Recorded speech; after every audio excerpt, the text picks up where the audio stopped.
aí, gente, vocês estão bem? Estão bem? Estou bem também.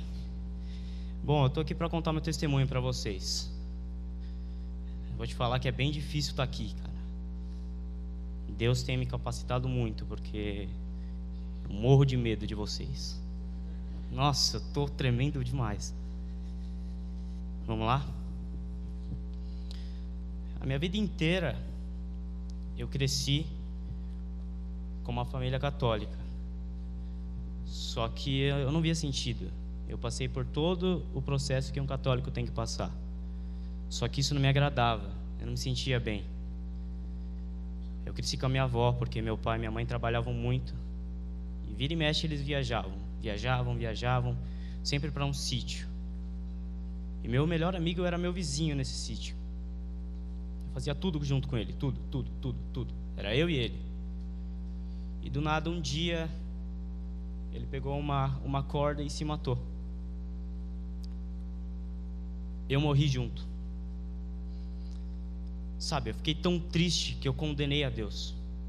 Eu culpei a Deus e passei a odiar. Eu não podia ouvir o nome dele. Eu ficava louco.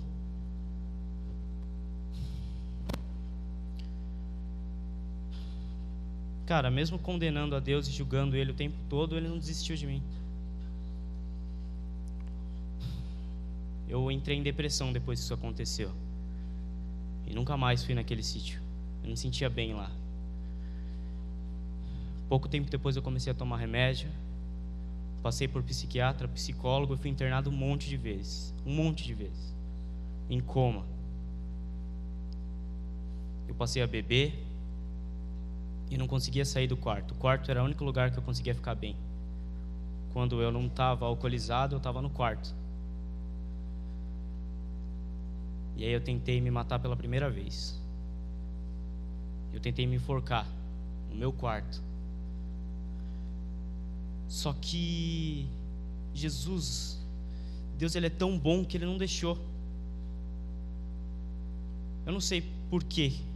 Só que Ele falou não. Mesmo eu odiando e condenando Ele não deixou me matar. De lá para cá, as coisas pioraram. Eu entrei para uma banda de black metal. É um dos gêneros mais pesados de rock. Eu cantava aquelas coisas, eu declarava aquelas coisas contra Deus. E para mim aquilo me fazia bem, só que não era nada disso. O quarto para mim virou meu pior inimigo. Eu não conseguia ficar lá mais. Se eu ficasse no quarto, eu sabia que ia acabar tentando me suicidar de novo. Porque eu entrava no Instagram, entrava no Facebook, via as pessoas saindo, se divertindo, e eu falava, eu quero isso pra mim também. Por que eles estão saindo e eu tô aqui trancado no quarto? E a depressão piorava. Eu saía, curtia e voltava pior. Chegou uma hora que quando eu voltava, eu já não queria mais fazer nada. Eu pensava em me matar o tempo todo. E aí eu tentei me matar pela segunda vez. E Deus não deixou de novo. Nesse processo, eu fui parar no hospital mais de 10 vezes. Em coma. Tomando remédio pesado. Porque se eu ficasse em sã consciência, eu ia querer me matar. Desde pequeno eu desenhava, era a coisa que eu mais gostava. Só que eu não via valor nisso. Ninguém valorizava. E eu falava, por que eu estou fazendo isso? Então eu parei. Por anos. Eu não peguei num lápis por anos. A depressão piorou. Eu fiquei internado quase 15 dias. E eu tentei me matar pela última vez. Eu peguei uma arma, coloquei contra a minha cabeça e atirei. Eu atirei mesmo. Eu não estava nem aí mais. Só que a arma não disparou, falhou. E aí eu comecei a pensar, por quê? O que está acontecendo? Por que toda vez que eu tento me matar eu não consigo? Por que toda vez que eu tento fazer alguma coisa contra mim mesmo, Deus não deixa? Eu não acredito em você. Eu não sou seu filho. Eu te odeio. Eu falava. Só que ele não desistia. Eu tinha uma amiga, e essa amiga, ela se converteu. Eu fiquei anos sem falar com ela. E por um acaso eu recebi uma mensagem dela, do nada, um dia, no Instagram. Eu nem tinha mais o número dela. E eu comecei a conversar com ela, eu percebi que ela estava diferente, sabe? Um diferente bom. Eu falei, meu, o que está acontecendo? Ela falou, eu me converti. Eu falei, mas como assim? Me explica isso, o que é isso? E ela me explicou, e eu quis buscar, eu quis entender o que era isso. Eu quis isso para mim. Só que ao mesmo tempo que eu queria isso, eu queria o mundo. E quando você quer os dois, você sabe o que acontece, né? Ou você fica no mundo, ou você está com Deus. Os dois não dá. E eu perdi o contato com ela. E logo depois eu fui internado por coma alcoólico. Eu fiquei 1 semana no hospital. E tem uma pessoa que fez toda a diferença durante esse processo. Um amigo da família, filho do melhor amigo do meu pai. Está aqui hoje. Eu vi ele caminhando com Jesus. Eu vi ele mudando. Eu vi o caráter de Cristo ser formado nele. Isso me inspirou. Eu queria ser igual a ele. Eu falava, meu, eu quero ser igual a esse moleque. Eu quero fazer isso que ele faz. O caráter de Cristo inspira as pessoas a serem como você. Quando você tem Cristo dentro de você, as pessoas te olham e veem Jesus. Aconteceu comigo. Eu via Jesus nele. E eu ficava admirado. Ficava fascinado com aquilo. Eu falava, eu quero isso para mim. Nesse hospital, eu orei pela primeira vez. Depois de anos renegando a Deus, anos sendo ateu, odiando tudo isso. Eu orei e pedi para Deus. Falei, Deus, eu quero te conhecer. Se você existe, mostra para mim, me faz um convite. Eu quero ir até você. Me tira daqui. Me tira dessa vida, eu estou cansado disso. Na hora nada aconteceu e é lógico que eu fiquei louco. Eu achava que era instantâneo, que ia vir um anjo, descer e falar, e aí mano, vamos? E não foi assim. E quando isso aconteceu, eu culpei a Deus pela última vez. Eu passei a vida inteira condenando a Deus pela morte do meu melhor amigo. Tudo que acontecia comigo eu achava que era Deus. Se eu tropeçasse, eu ia falar que era Deus. Eu ia falar que Ele não gosta de mim e Ele fez eu tropeçar. Eu era tão egoísta a ponto de achar que Deus só se preocupava com a minha vida, querendo me ferrar o tempo todo, fazendo eu passar vergonha. Eu fiz isso. E não foi uma vez só não, viu? Foram várias.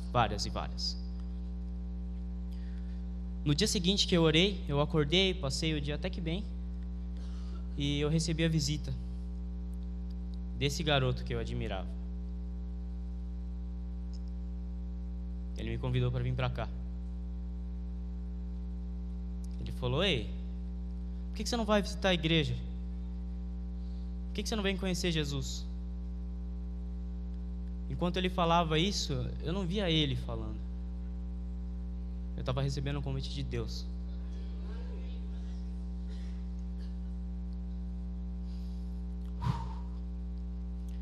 Deus foi lá me buscar.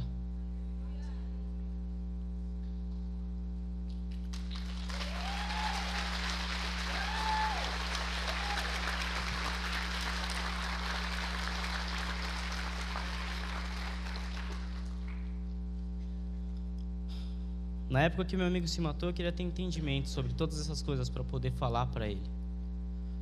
Para poder falar para ele o quanto ele é amado. O quanto Deus tinha um propósito na vida dele. Eu não consegui falar para ele, mas eu tô aqui hoje. E talvez eu consiga falar para alguém, para você que está passando por isso. Deus tem um propósito para sua vida. Sua vida é preciosa, cara. Você não precisa de remédio. Você não precisa de suicídio. Você precisa de Jesus. Quando eu estava no hospital, todas as vezes, alguém desistia. Alguém parava de visitar. Deus não. Não coloca a sua fé em pessoas. Coloque em Deus. Ele está aqui. Ele sabe o que está passando. Ninguém consegue sentir o que você sente. Ninguém consegue ver os seus pensamentos. Só que Ele consegue. Ele quer te ajudar. Ele quer te levantar. Ele quer te dar um abraço. Ele quer te dar um propósito.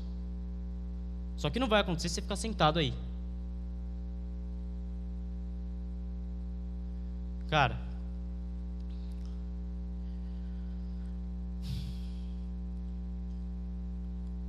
todos vocês mudaram minha vida. Esse lugar mudou. Faz meses que eu não passo por hospital, que eu não tomo um remédio e que eu não penso em suicídio.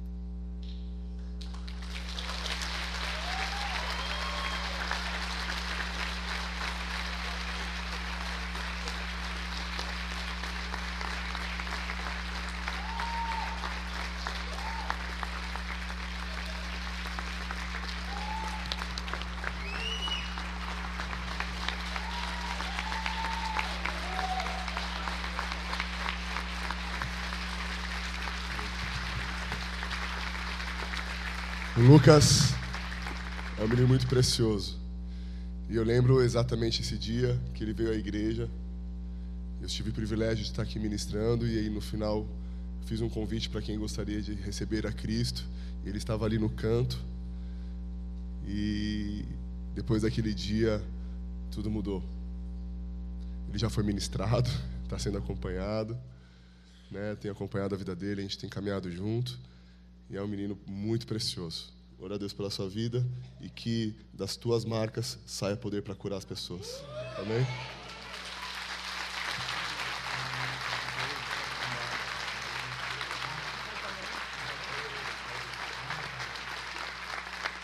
Galera do teatro, valeu.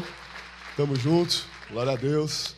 Vocês podem ver que Jesus é onipresente, né? Tem o Jesus mais metaleiro e tem o Jesus mais sereno. Mais comportado.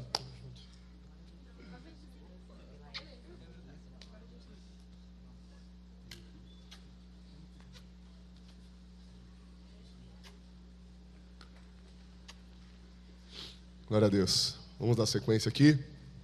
Bom, só repetindo, nós estamos no Congresso Wake. Quem veio na sexta? Deixa eu ver. Uau, muito bom. Sábado, ontem?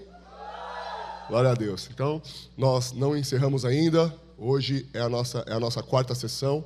O nosso congresso termina hoje às 19 horas. Então, eu faço meu convite para você, venha às 19 horas. Amém? Almoce, descanse um pouquinho e às 19 horas venha de novo, porque nós não encerramos ainda, tá bom? E hoje, nessa sessão da manhã, eu tenho a honra de poder... que legal. Eu tenho a honra de poder chamar o apóstolo Willy para estar ministrando nossas vidas.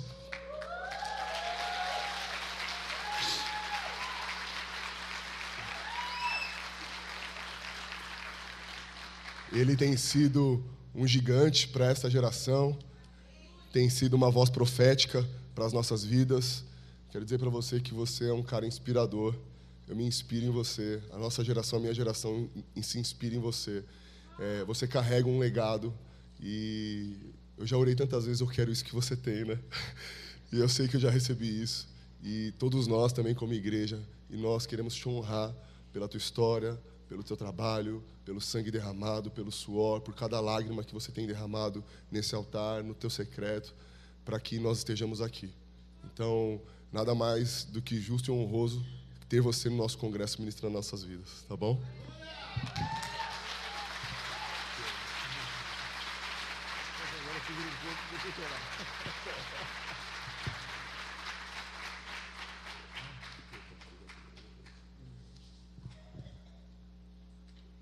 Bom dia, queridos.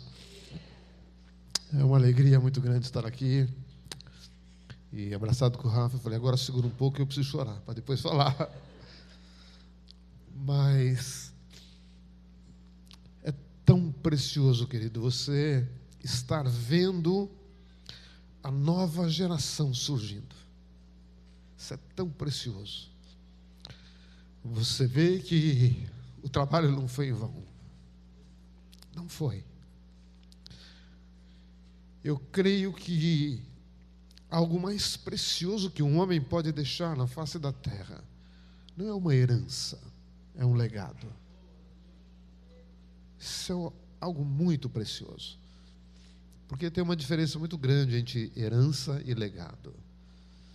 Então, o legado, ele é algo que fica. A herança pode ser destruída, consumida. O legado não. O legado não. E vendo o André na sexta, o João ontem pela manhã, o Theo à noite, você vê uma nova geração surgindo com uma pegada. E cada um dentro da sua juventude, dos seus poucos anos ainda de vida, mas com uma história. Porque para você chegar em algum lugar, você tem que ter uma história. Você constrói a sua história, você escreve a sua história. Porque você falar de algo que você ouviu, algo que você estudou, é uma coisa. Agora, quando você fala de algo que você viveu, é outra coisa. É lógico que eu preciso estudar, é lógico que eu preciso crescer, é natural, tem que acontecer.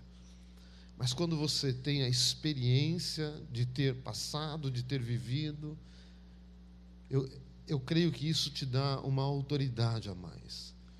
E vendo esses meninos pregarem esses dias, eu falei, Deus, né, o João com 20 anos. O Theo já o conheço há mais tempo. O André há pouco tempo também. Mas um legado, uma história esses meninos já estão deixando. E eu quero compartilhar algo com você nessa manhã. E até ontem eu estava falando com a Jane, a gente estava ali. O Theo começou a pregar. Eu falei, Jane, ele vai pregar tudo que eu vou pregar amanhã. Para com isso, né? Mas Deus sabe de todas as coisas. Pai, que a Tua graça continue sobre nós nesta manhã, no decorrer desse dia. Senhor Espírito Santo, continua falando conosco, no nome de Jesus. Eu sei que é um novo tempo, está mudando, trocando uma estação, o ciclo, e eu te louvo por isso, Pai. Te louvo porque a obra ela é do Senhor. E o Senhor conduz como o Senhor quer. Igreja não é algo humano, é composta por humanos, mas ela não é algo humano, ela é sobrenatural. E eu te louvo pela igreja Vida Nova, pela história dela. E agora, Senhor Espírito Santo, fala conosco, no nome de Jesus, amém. Tem algo de Deus para falar para você antes de pregar. Nós vamos viver num tempo aqui na igreja que as pessoas não conseguirão passar daquela metade, elas vão cair. A unção de Deus, a presença de Deus.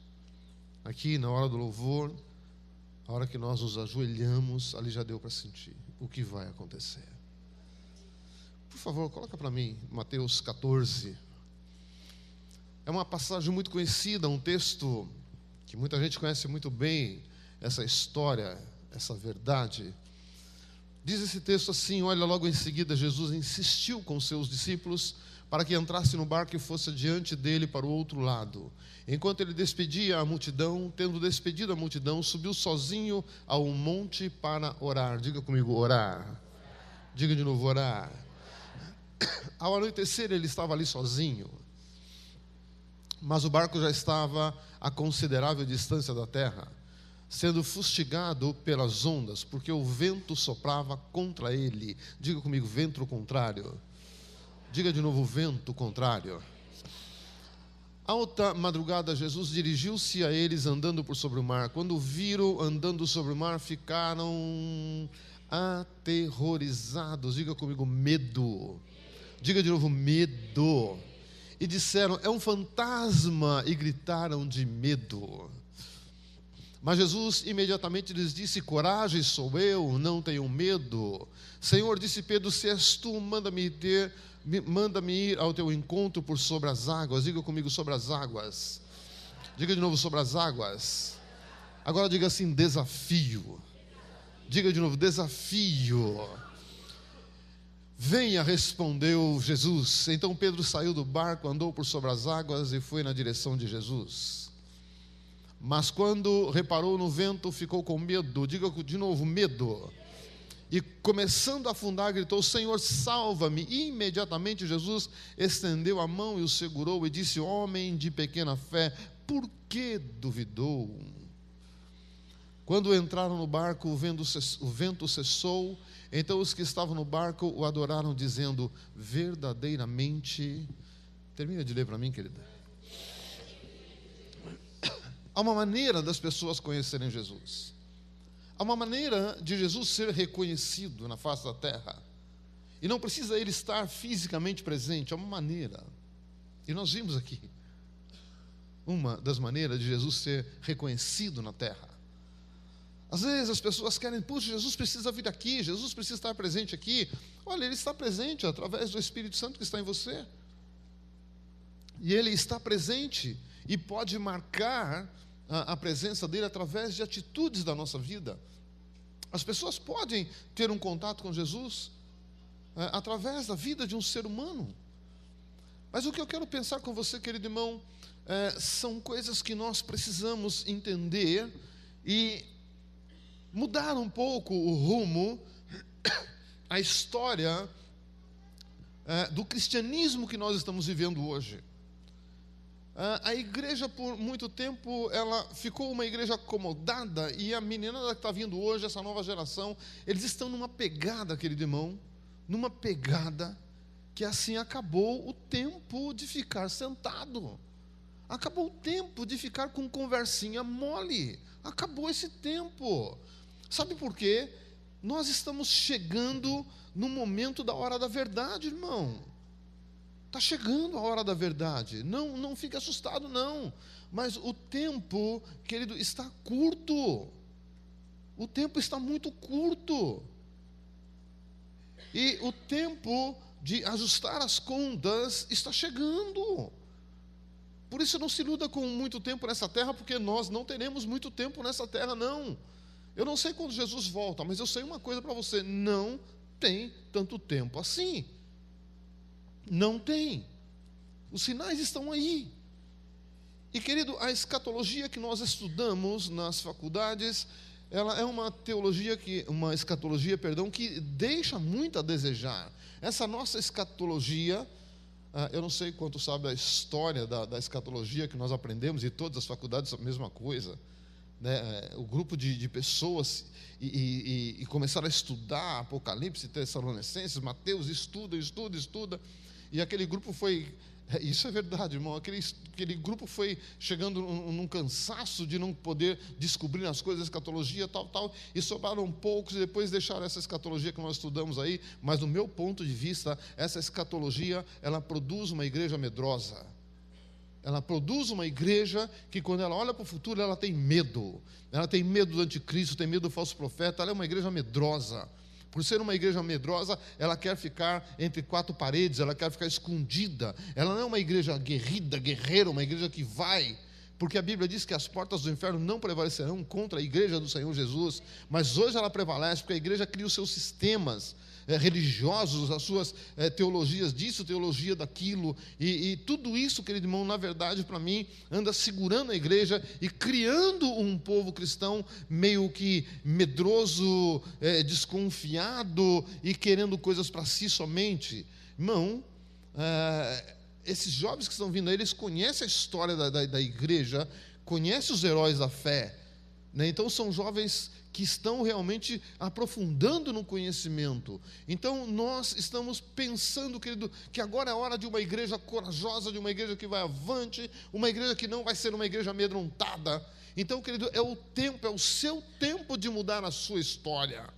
Tem muita gente deixando as coisas, pensando, é Deus que vai fazer, é Deus que vai fazer. Ei, se você não fizer a sua parte, como é que fica, querido irmão?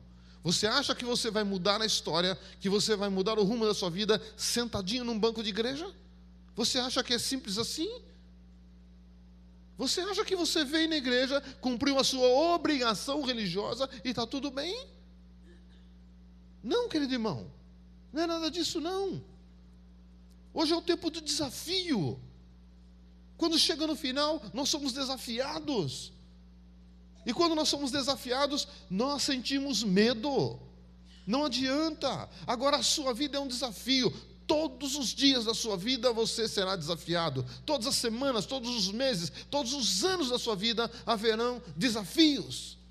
E você vai ter que ter coragem de enfrentar esses desafios e ir adiante. E na sua vida espiritual, isso é muito importante, porque a sua vida espiritual comanda toda a sua história, toda a sua vida. Senão você fica amarrado, prisioneiro de situações. Tem muita gente que acha que, a nossa vida espiritual depende de uma religião. A nossa vida espiritual não é religião. A sua espiritualidade não é religião. Sua espiritualidade é uma coisa muito séria. É aquilo que vai determinar a sua história, a sua vida. Então não confunda espiritualidade com religião. Não, não. É um estilo de vida. É um conceito de vida. Porque o reino de Deus, querido irmão, não é uma religião, é um conceito de vida, é uma história, é algo que veio para impactar o mundo. E tem gente que está esperando o reino de Deus chegar, ele já chegou, já está dentro de você, já está dentro de você, você ainda não entendeu isto. Então acorda para o desafio. Nós ouvimos palavras profundas esses dias aqui. Agora eu quero dizer para você que esteve aqui na sexta, que esteve ontem, está aqui hoje, o que você fará com tudo que você ouviu? E você que não veio na sexta, não veio ontem, o que você fará com tudo que você já ouviu? Quantas pregações você já ouviu? Quantos cursos você já fez? Mas o que você faz com tudo isso? É só mais um curso? É só mais uma pregação? Ei, querido irmão, às vezes me entristece quando as pessoas vêm e dizem assim, olha pastor, que palavra linda. Mas não quero saber de palavra linda, quero saber de palavra que muda a história da vida da pessoa, senão não adianta nada essa palavra. Não tem palavra linda se não muda a história. Aqui não é poesia, irmão. Isso aqui não é poesia, isso aqui é para mudar a vida. Para mudar a vida, esse é o desafio. Esse é o desafio, vê ali, querido irmão. Está ali essa história que todo mundo conhece. Agora, se você quer mudar alguma coisa, vou falar rapidamente um pouquinho da nossa história da Vida Nova. Sabe por que nós chegamos até aqui? Sabe como começou a Vida Nova, querido irmão? Nós não tínhamos uma cadeira para ninguém sentar no começo da igreja. Não tinha uma cadeira. Lembra, Patrícia? Conhece a história lá? Não tinha uma. Nós fomos para um salãozinho, querido irmão, pequenininho. No máximo, quando apertava muito, cabia 50 pessoas. Era a lotação máxima. Aleluia. Até o bombeiro ia lá, irmão. Mas não tinha uma cadeira para sentar. Sabe por que não tinha cadeira? Porque não tinha dinheiro para comprar uma cadeira. O nosso som era de ótima qualidade, irmão. É isso aqui, ó. Era bater lata. Como é que nós chegamos até aqui? Não sou melhor do que você não, querido irmão. Mas aprendi uma coisa, oração. Você sabe quantas horas eu orei nessas ruas da Moca? Você sabe quantas vezes eu andei nessa rua da Moca, de madrugada, na rua, não da rua da Moca, nas ruas aqui da Moca? De madrugada. Você sabe quantas vezes eu encontrei cachorro grande, Doberman na rua, 2 horas da manhã, de olhar para aquele negócio e falar, isso é um cachorro, isso é um capeta, isso é um demônio, o que é isso, Deus? Corro, fico parado, subo numa árvore, o que eu faço? E Deus fala, vai andando e olha nos olhos dele. Não, eu estou falando uma realidade para você. Ali na Jabuticabal, Na subidinha do Jabuticabal, irmão. Orando de madrugada, garoa, frio, descalço. Porque Deus falou, vai ter um dia que você vai orar de madrugada descalço na rua. Imagine, irmão, de madrugada, um frio, no inverno. E aquele dia nós tínhamos chegado em casa de madrugada, eu abri a janela, aquela garoa, e eu estava com uma roupa boa, tal. Quando eu abri a janela, eu falei, é hoje, Deus. Deus falou, é hoje. Só tira o sapato e vai com essa roupa à rua. Mas você andando assim, irmão. E quando você vê aquele cachorro, Deus falou, olha no olho dele. E eu fui olhando no olho dele, em nome de Jesus, você está amarrado, você está tudo. Irmão, o cachorro veio, quando passou perto de mim, ele abaixou a cabeça. E eu andei.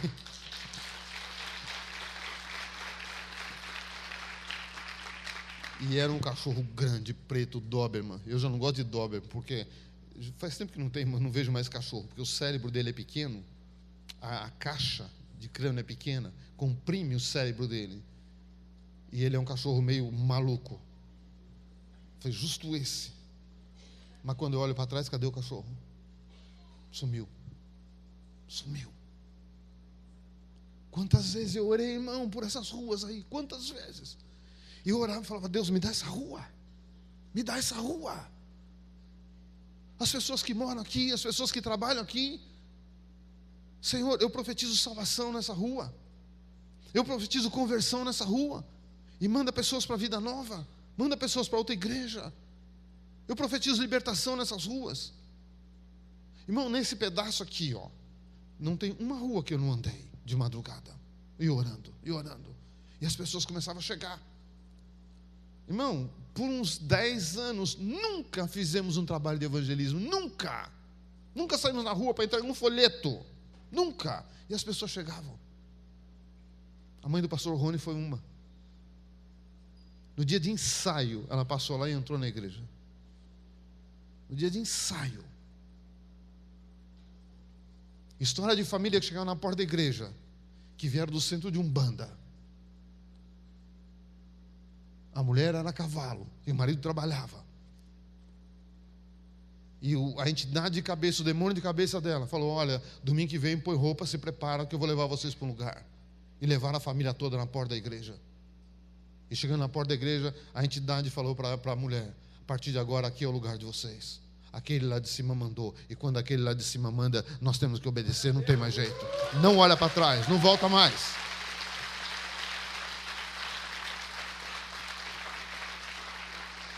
Mas sabe por quê, querido irmão? Porque um preço foi pago. Um preço foi pago. Depois a igreja cresce, aí nós temos intercessão, e eu comecei a deixar disso. Mas eu fui despertado. 4:30 da manhã eu estava vindo a pé para cá hoje, ó. Não vim de carro não, eu falei, Deus, eu venho a pé. Eu vou voltar a fazer o que eu fazia. Porque se não paga um preço, querido irmão, não muda nada. Porque isso aqui é uma batalha, é uma guerra. Isso é uma guerra. Se você quer transformação na sua vida, se você quer viver numa igreja abençoada, paga o preço. Paga o preço. Porque a igreja desses tempos aqui, querido irmão, é uma igreja onde, não digo todo mundo, hein? Não, tem muita gente boa na igreja, sim.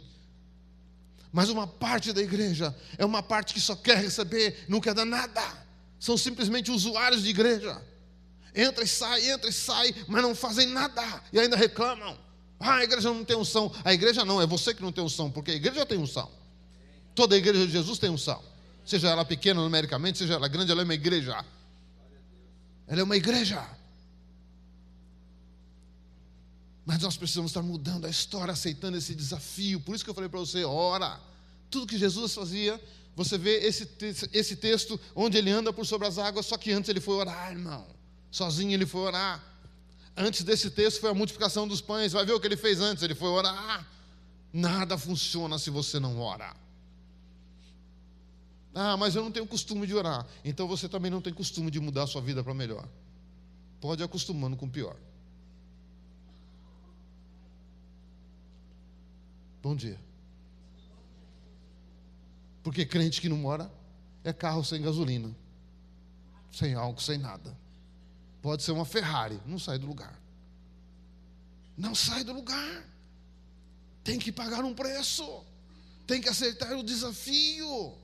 Tem que aceitar. E esse é o tempo de ser desafiado, irmão. Só uma outra história para você perceber como é a coisa. Aqui na Siqueira Bueno tem uma loja. Eu vou falar porque ele contou essa história para mim. Que trabalha com pneus, com essas coisas de carro. Um dia eu estava passando lá, ele me chamou, o dono da loja. Vem cá, preciso falar com você. Eu falei, o que foi? Ele falou, rapaz, eu tenho uma história para te contar. De uns 4, 5 anos atrás. Eu falei, que história? Ele falou, olha, a minha esposa é crente, eu não era. Eu não era crente, e a minha esposa é crente. Ele falou, eu nunca impedi ela de ir na igreja, mas eu sempre atrapalhava ela.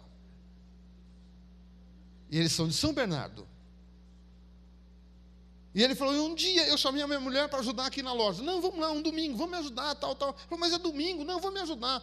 Ele falou, mas eu não precisava arrumar a loja, mas eu queria arrumar a loja, porque aquele domingo eu não queria deixar ele na igreja. Ele falou, eu segurei a minha esposa até tarde na loja. Não dava mais tempo de ir para a igreja. E ela quietinha. E quando ele chamou ela para ir embora, ela falou, vamos embora. Ela olhou no relógio e falou, não dá tempo para ir para a minha igreja. Mas tem uma igreja aqui em frente ao Mobeiro, nós vamos lá. Você vai parar o carro lá, você vai dormir no carro e eu vou para a igreja. Ele ficou quieto. Parou o carro, ela desceu. Ele pegou, saiu, foi arrumar um lugar para dormir no carro. Mas aí quando ele parou o carro, falou, não, eu vou para a igreja. E quando ele chegou, ele falou, estava entrando naquela porta, você estava pregando. E você fez uma pergunta, ei, o que você tem feito para Deus? Deus te dá saúde, Deus te dá trabalho, Deus te deu família. E você, o que você tem feito para Deus? Ele falou, aquela palavra entrou em mim de um jeito. Ele falou, eu não ouvi mais nada que você falou. Ele falou, da porta, eu baixei a cabeça e comecei a chorar. Ele falou, eu sou um ingrato, eu sou um ingrato. Ele falou, hoje, eu sou diácono na minha igreja. Então, querido irmão, tudo você tem que pagar um preço. Na minha vida, na vida da minha casa, a irmã Josefina pagou um preço de oração por nós, um preço caríssimo de oração por nós. Caríssimo. Que saudade. Ontem eu chorei aqui de saudade dela. Porque tudo tem que pagar um preço, irmão. Tudo. Tudo, se você quer mudar, paga o preço. Jesus ensinou isto. E é interessante, nós gostamos de viver o sobrenatural, todo mundo. Eu quero entrar aqui e ser impactado com o poder de Deus. Ora para isso. Você é que vai fazer o clima chegar. A expectativa é você que faz. Você é que vai fazer. Mas tem um preço para pagar, um desafio. É um desafio. Você sabe quantos desafios passa um pastor por dia? Você sabe, nesses últimos 25 anos, quantos finais de ano eu e a minha família nós saímos? Nenhum. Nenhum. Eu não estou reclamando não, querido irmão. Estou falando para você que é desafio. Que é desafio. Sabe quando nós entramos nesse prédio aqui? Financeiramente foi o maior desafio para mim. Foi o maior desafio. Nós éramos uma igreja de 300 pessoas. Eu vou falar de números abertamente para você, não tem nada que esconder. A nossa entrada ela era de 10 a 12 mil reais naquela época. 300 pessoas, no máximo.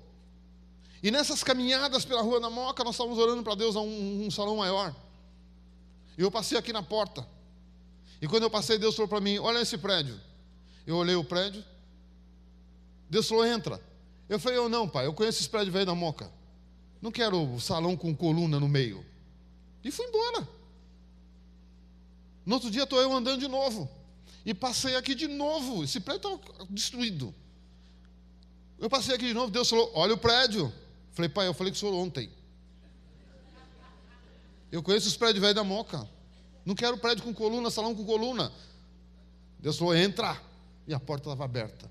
Quando eu entrei e olhei para aquela porta, não tinha uma coluna.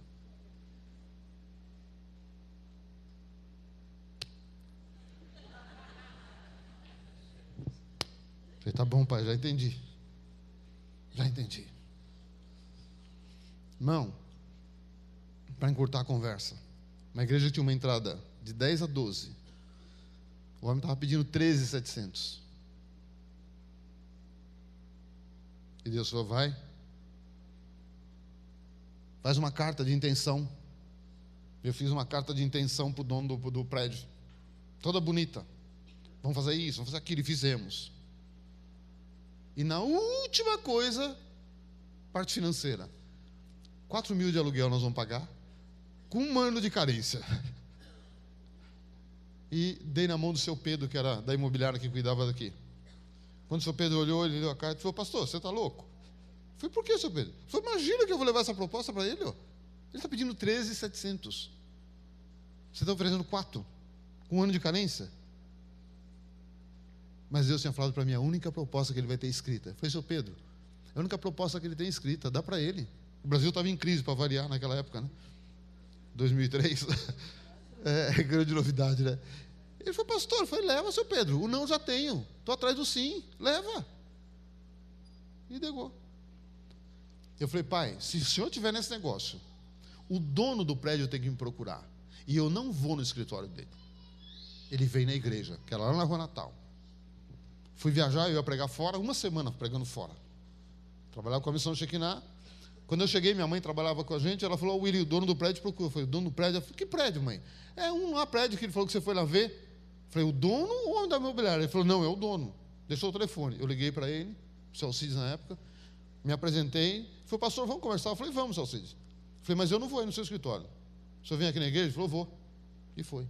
E estamos aqui hoje.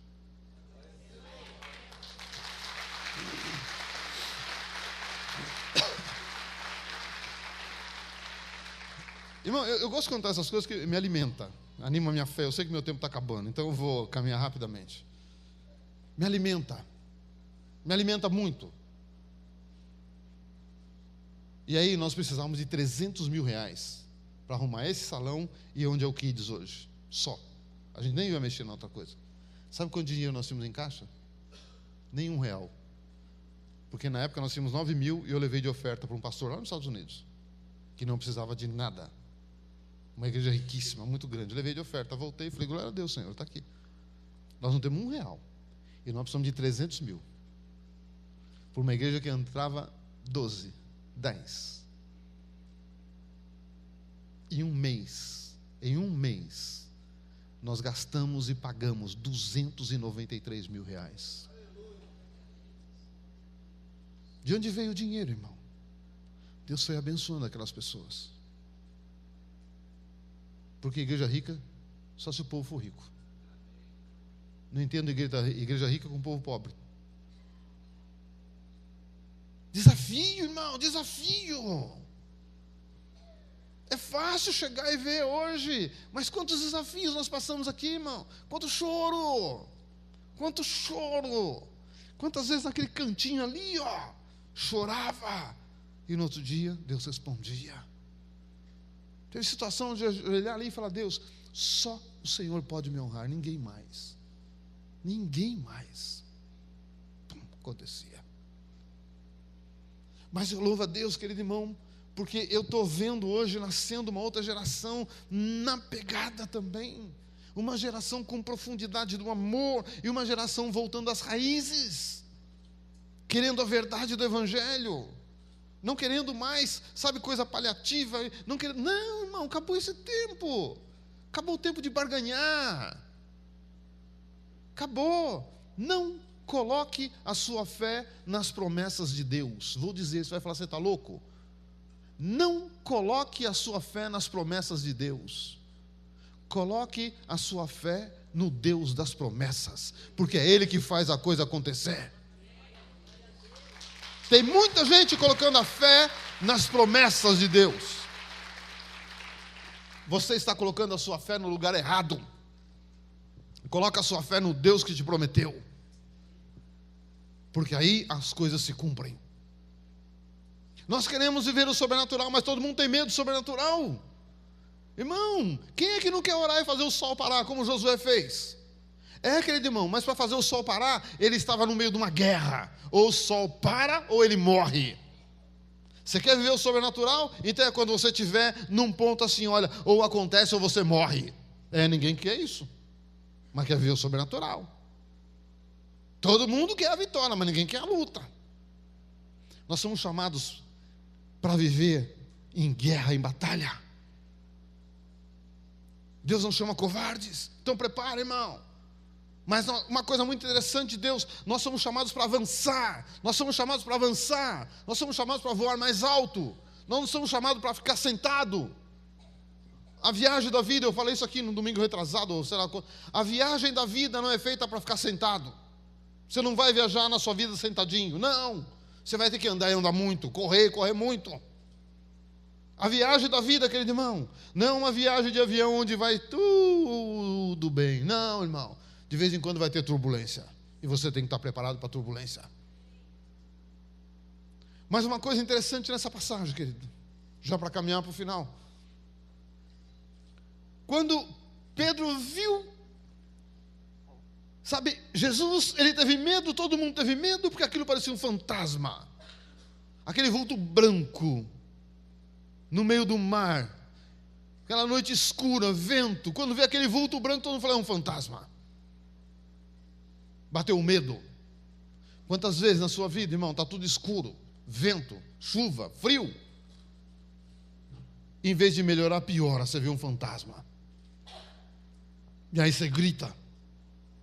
E do outro lado, é interessante, presta atenção nisso, irmão. Todas as vezes que nós estamos vivendo turbulência, e quando você grita, se você é um cristão de verdade, você ouve do outro lado uma voz assim, ó, tem de bom ânimo, sou eu, não tenha medo. E é interessante, e aí Pedro não acreditou e falou, Senhor, se é o Senhor mesmo, me manda ir ter contigo. Jesus falou, vem, ao desafio, vem viver comigo o sobrenatural, esse é o nosso tempo. Jesus está te chamando, vem viver o sobrenatural, não de uma igreja medrosa, não, mas de uma igreja corajosa, de uma igreja que levanta, uma igreja que se levanta em ousadia, uma igreja que se levanta em oração, que se levanta em jejum, uma igreja que não só vem nos cultos de domingo, mas uma igreja que ora. A peça que você viu aqui é a realidade do nosso tempo. Quantos jovens estão morrendo, quantos jovens estão dependentes hoje, sabe, de droga, de álcool, de tanta coisa. Isso é a nossa realidade, irmão, é a nossa realidade. O que nós estamos fazendo como igreja? Quanto tempo nós estamos orando por esses jovens que estão perecendo? Quanto tempo nós estamos orando por um país que está a caminho do buraco, querido irmão, que é o Brasil? Quanto tempo nós estamos orando por isso? Qual é o preço que nós estamos pagando? Pelos gritos que estão aí de socorro, qual é o preço que eu pago? Ou não, está tudo bem na minha casa, com a minha família, os meus filhos, está tudo bem. Espero que nunca bata na sua porta um problema sério, irmão. Nunca. Para que você não seja acordado quando a tua porta for arrombada, aberta. Não, querido irmão. Espero que você acorde antes de alguma coisa ruim. Porque o papel da igreja é fazer a diferença na face da terra. Chegou a hora de não ficar olhando para o próprio umbigo. Ah, eu quero, eu preciso, eu quero, eu preciso. Não, querido irmão, não. Nós estamos aqui para ser luz, para ser sal. Nós estamos aqui para fazer a diferença na nossa sociedade. É isso que nós precisamos entender. Cristianismo não é egoísmo. Cristianismo não é egoísmo. Cristianismo é comunidade, é pensar no todo. Isso é cristianismo. Esse é o grande desafio. E nós precisamos aceitar esse desafio de viver no sobrenatural. E é interessante que Pedro aceitou o desafio. Tá bom, eu vou lá, querido irmão, vou lá, e meteu o pezão na água. E pôs e foi andando. E aí ele afundou.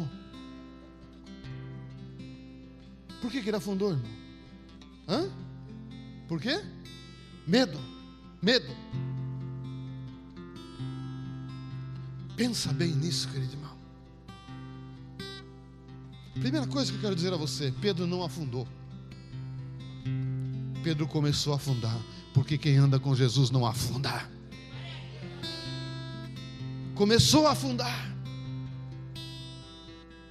E sabe por que, querido irmão, ele começou a afundar? Porque ele ficou olhando, teve medo do vento? Não, irmão, não foi. Não foi. Porque ele aceitou o desafio. Porque se ele não tivesse aceitado o desafio, o vento não sopraria nele. Então eu estou te chamando para aceitar um desafio que vai gerar medo no seu coração, porque o vento vai ser contrário. Bom dia, eu me fiz entender ou não? Porque quando você aceitar o desafio, muito vento contrário vai soprar. Mas aí a decisão é sua. Ou eu aceito o desafio e caminho para ver o sobrenatural, ou eu vou pensar que eu estou acomodado e seguro num barquinho à deriva no mar. Num barquinho que já era para ter chegado do outro lado, mas não chegou ainda, porque o vento é contrário.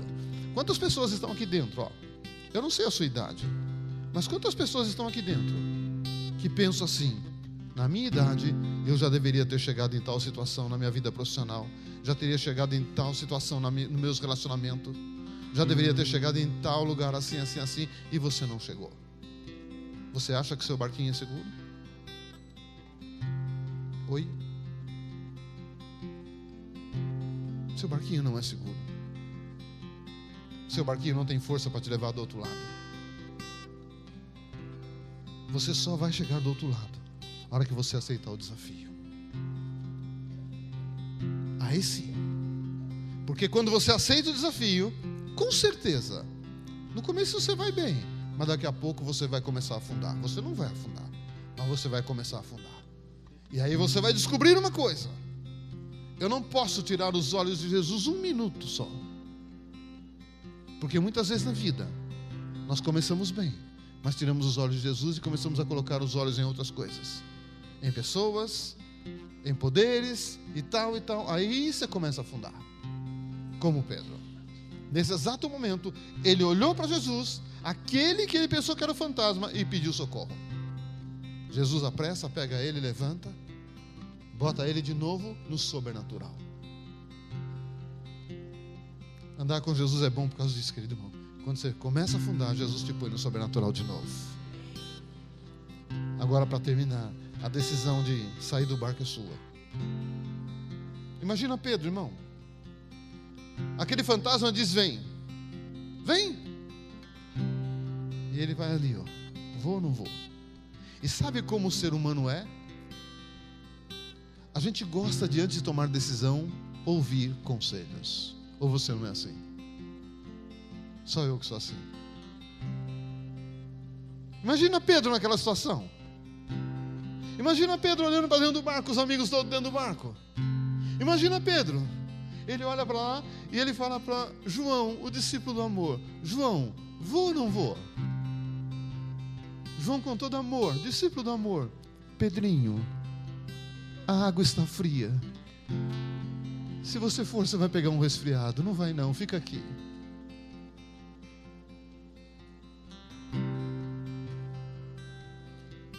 Aí Pedro olha, o que eu vou falar agora não estava dentro do barco, eu vou colocá-lo no barco.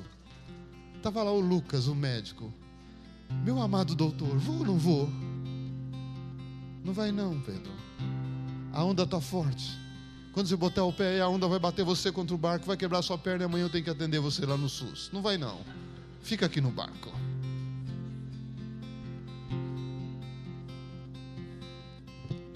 Vou ou não vou? Aí ele olha e ele diz: Judas, meu amigo, vou ou não vou? Vai logo, rapaz, eu vou menos o barco.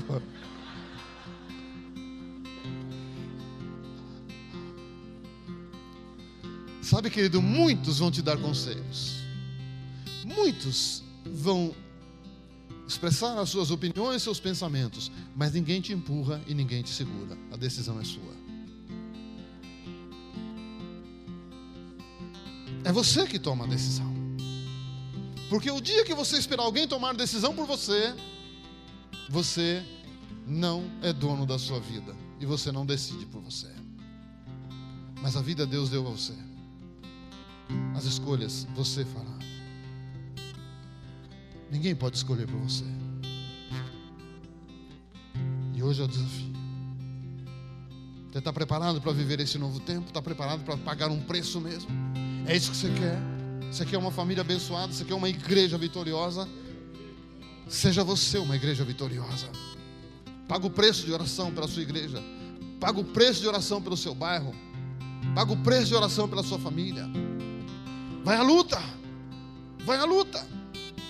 Não espera os outros fazer. Vai à luta. Vai à luta. Meu tempo acabou.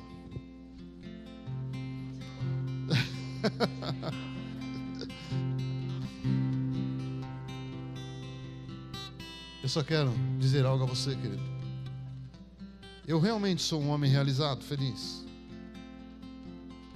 Sabe, para quem saiu de trás das malhadas lá de Minas Gerais, eu não vou falar que não tinha um gato para puxar pelo rabo, porque tinha. Não tinha só um gato, como tinha uma onça. Criei uma onça. Então tinha, querido irmão.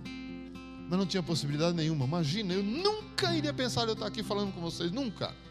Imagina um camarada tímido, que na escola sentava lá no fundo. Eu era aquele personagem, o Chico Anísio. Ai, meu Jesusinho, ele me achou eu aqui. Mas Deus muda a história. Deus muda a história. E Deus quer mudar a sua história. Não importa a sua situação, não importa a sua idade, não importa nada. Nada. Deus quer mudar a sua história, depende de você. Aceita o desafio. Aceita. Eu queria te pedir para ficar em pé.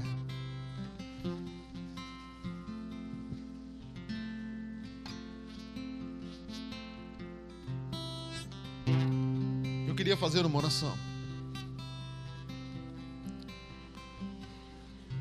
E agora, querido, eu quero falar a você como um profeta de Deus. Primeiro, eu quero orar por aqueles que têm mais. Eu vou pegar a idade da guerra. Aqueles que têm mais de 45 anos.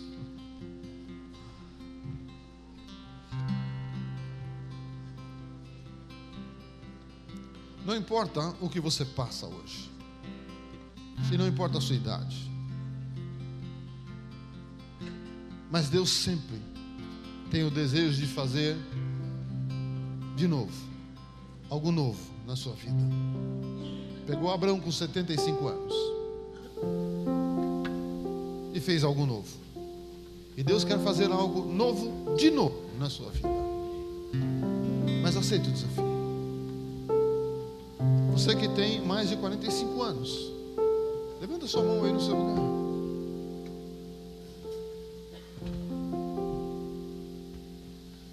Se você quiser, porque, querido, às vezes pode baixar. Às vezes as pessoas não querem. Não querem, isso é decisão. Se você quiser algo novo na sua vida, eu vou pedir para você fechar os seus olhos e colocar a mão direita no seu coração. E colocar a sua mão esquerda na posição de receber. E eu quero orar por você. E eu sei do que Deus é capaz. Pai, no nome do Senhor Jesus, nós somos filhos do Senhor, totalmente dependentes do Senhor. Nós não temos outro Deus e não queremos e não precisamos de outro Deus. Só o Senhor é o nosso Deus. Olha para essa mão no coração, de onde sai a vida. Olha para essa mão em posição de receber. Cremos e estamos prontos para receber o poder do alto. Então, Pai, no nome do Senhor Jesus, em cada mão estendida, coloca algo novo. De novo. Coloca algo novo. De novo. Nessas mãos. Dá condições para que essa situação seja transformada. No nome do Senhor Jesus. No nome do Senhor Jesus. No nome de Jesus.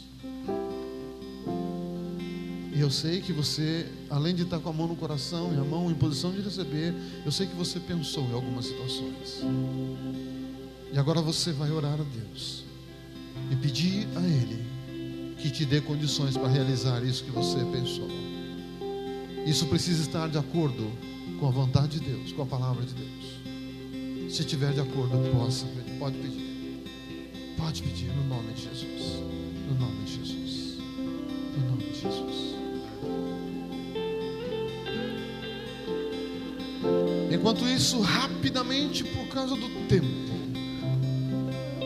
você que tem menos de 45 e quer um compromisso, quer aceitar esse desafio, vem para frente rapidinho, mas rapidinho mesmo. Você tem 1 minuto para estar aqui. Rapidinho.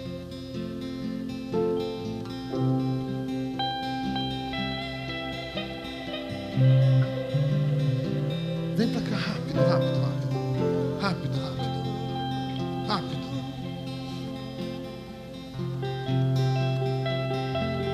O que eu estou propondo para você, em nome de Jesus, é uma transformação. Só que essa transformação, para você, na verdade, será um grande desafio. Um grande desafio. Primeiro desafio, você vai ter que sair da sua zona de conforto. Sai da sua zona de conforto. Sai. Arruma tempo para orar. Arruma tempo para ter um compromisso com Deus. Arruma. Senão, não adianta nada vir aqui na frente. Nada. Nada. Mas você precisa demonstrar com as suas atitudes que você quer. Que você quer fazer parte da transformação que Deus está fazendo. Irmão, não é ser duro, eu vou ser sincero com você. Se você não quer ter atitudes, volta para o seu lugar agora. Porque senão você vai estar fazendo um voto de tolo. Então é melhor voltar para o lugar agora. É melhor voltar. Pensa nisso. Não é compromisso comigo, não. Você está fazendo um compromisso com Deus. Eu não consigo ler a Bíblia, pois você vai arrumar um jeito para conseguir ler a Bíblia. Eu não tenho tempo para orar, pois você vai arrumar tempo. Você vai ter que arrumar tempo. Porque Deus está vendo o que você está fazendo. Não sou eu, não. É Deus. Baixa a sua cabeça. Põe a mão direita no seu coração e a esquerda em posição de receber. Pai, no nome do Senhor Jesus, estão aqui jovens. A força desse tempo, a força dessa geração está aqui. Porque o Senhor diz que a força está com eles. Pertence a eles. Então, Pai, no nome do Senhor Jesus, eu quero abençoar cada um que está aqui à frente. Cada um que está manifestando o desejo de aceitar o desafio de ser diferente e fazer a diferença nessa geração. Eles estão manifestando diante do Senhor esse desejo. Pai, dá forças para que eles saiam da zona de conforto. Saiam da zona de conforto em nome de Jesus.